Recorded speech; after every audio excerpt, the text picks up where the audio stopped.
Today's episode marks 6 months of the This Mom Knows podcast. That's an exciting milestone, especially in the world of podcasting.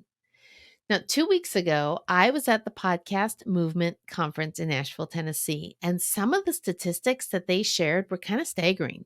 Specifically, of the 2 million podcasts listed in the directories, only about 330,000 are active, meaning that they're still dropping new recordings of episodes regularly. This is definitely an active podcast. The other statistic that was sobering showed that most podcasts don't actually make it past 10 episodes. Today's episode is number 29, and if you add in the bonus episodes that we've done, then we have more than tripled that number. You guys, this has been such a fun process. For starters, I have learned a lot about podcasting. A lot.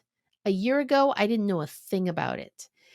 And I've even had the chance now to take what I've learned and coach a few new podcasters through the creation and launch process of their own shows. That was really cool to do. Now, I started thinking about This Mom Knows during the early months of the pandemic. So, over Zoom, I've met lots of people who've become fast friends and mentors because Zoom was how we connected, right? Over the pandemic. And some of these people I even got to see in real life at the conference a couple weeks ago. And my life is definitely richer because of these relationships. And while I have had fun connecting with people and hearing their stories, I did discover pretty quickly that one thing was still missing, and that was clarity of purpose. Why was I doing this podcast? So that's what we want to talk about today, especially since clarity of purpose really can impact so many aspects of our lives. When I started This Mom Knows, I knew I was a connector and I wanted to introduce moms to each other so that they could learn from each other, but also so that they could feel like they weren't alone. You've heard me say, I say it often, as moms, we have it covered. And that is 100% true. So I had started making a list of moms and the things they knew, and I started interviewing them about those things. I have loved every single one of those conversations, and I've learned a lot along the way. I've connected moms to each other, yay, and I have given moms a way to share their knowledge and their experiences in a way that they didn't before. The other thing that I did was I joined a group called Christian Podcasters Association. Now, this group was invaluable. It was through this group that I found somebody to help me create my artwork, my logo, the colors. It was in this group that I found people to keep me accountable so that I actually launched when I said I was going to launch. And it was here that I found people who could help me understand all the technical things. Some things are easier than they sound, and other things were harder than they actually seem they should be. One of the members, Mary R. Snyder, she teaches speakers how to build a speaking career. So she knows all about messaging. And she kept asking me, who is your audience?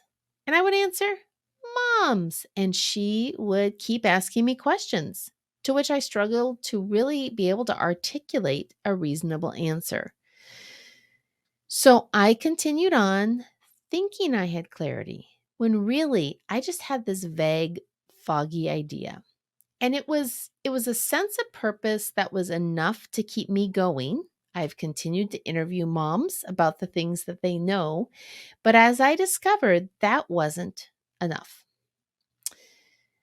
About a month before I was set to launch, I joined Brian Dixon's marketing mentorship program. And the very first thing he covered was what he calls the XYZ statement. I do what, I help who, how do I help them, that type of thing.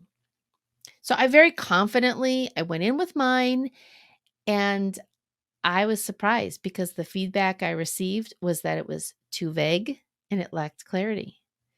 So what is the big deal with clarity anyway? I mean, if people like it, isn't that really all that matters?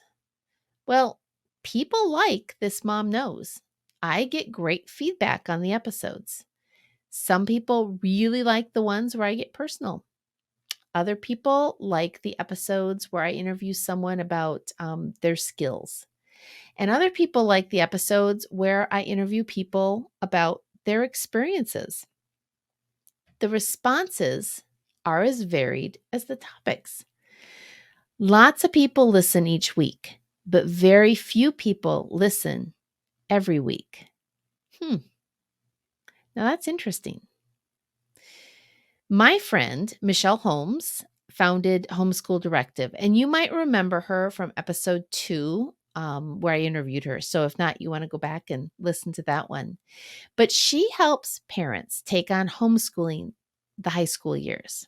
And one of the very first things that she has you do is get clear on why you are choosing to homeschool high school. Getting clarity on the why defines your purpose. And when you have clarity of purpose, you have a standard by which to measure what you're doing.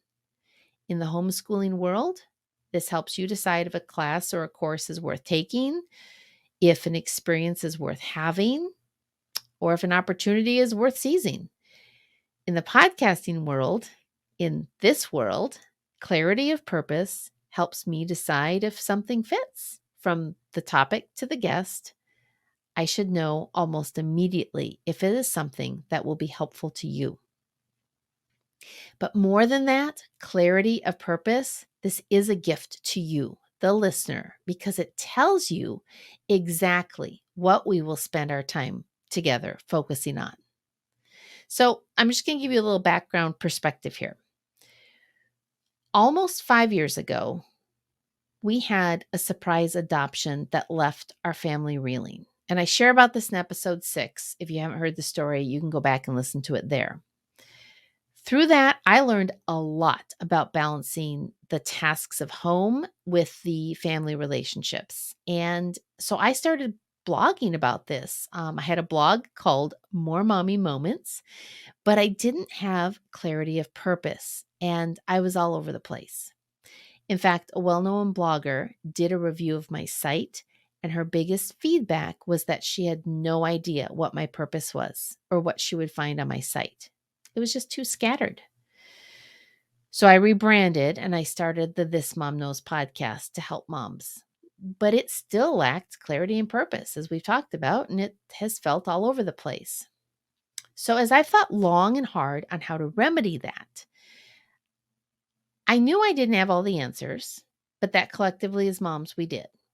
And if I added to this my skill in helping people get unstuck and my practical experience as a professional organizer, that's when things really began to converge. And I realized I help moms overcome mom guilt.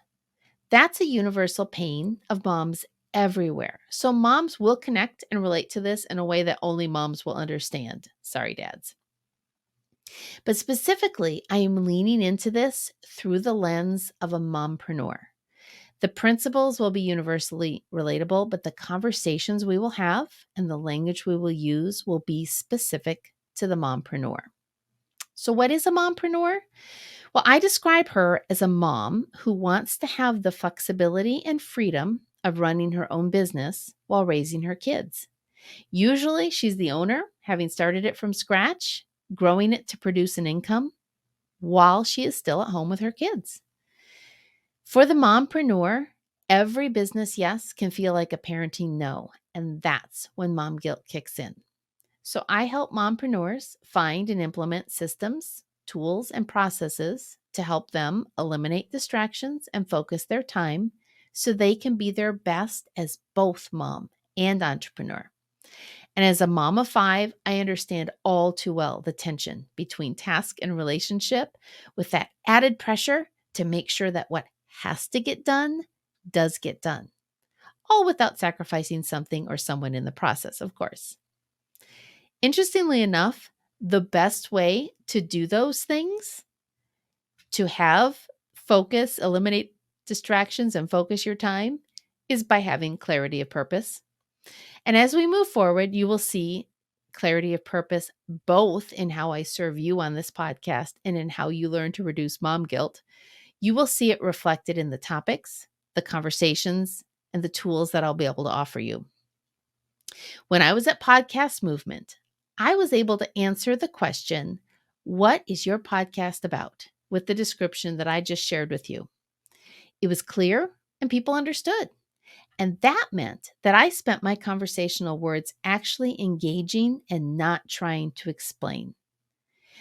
This resulted in several invitations to be a guest on different podcasts. And it's also opened the doors to some opportunities to collaborate in ways to serve you. Clarity of purpose works.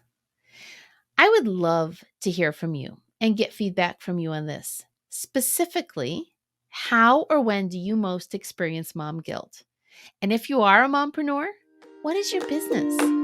Shoot me an email or send me a DM, but I would love to hear from you. I look forward to seeing you next week.